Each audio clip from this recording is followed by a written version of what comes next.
L'alcool américain est de retour sur les étagères des magasins de la Nouvelle-Écosse, mais c'est temporaire.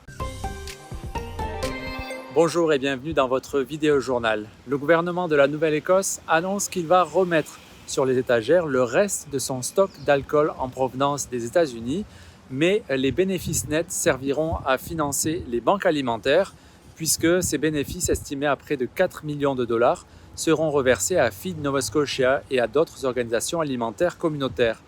Le Premier ministre Tim Houston affirme que le gouvernement n'achètera pas de nouveau stock une fois celui-ci écoulé. Le stock d'une valeur de 14 millions de dollars se compose principalement de vins et de spiritueux tels que le whisky. Il sera disponible dans les magasins de la NSLC à partir de lundi. La province avait retiré tout alcool américain de ses étagères le 4 mars dernier en réponse aux tarifs imposés par le président américain Donald Trump. Un ancien videur d'un bar d'Halifax est reconnu coupable d'homicide involontaire.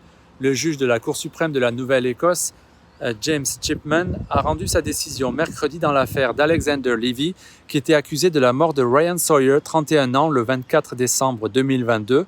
Au cours des plaidoiries du procès le mois dernier, la couronne a soutenu que l'accusé avait immobilisé sa victime avec une prise d'étranglement, l'étouffant d'une manière qui a entraîné sa mort. La défense a plaidé qu'Alexander Levy avait utilisé des prises d'étranglement sur des dizaines de personnes au cours de sa carrière de videur et qu'il considérait cette technique comme sécuritaire. Le juge a rejeté le témoignage de l'accusé selon lequel la victime aurait représenté une menace après avoir été plaquée au sol. Et puis le magistrat a conclu que la prise d'étranglement avait duré environ 2 minutes et non de 10 à 15 secondes comme le soutenait la défense.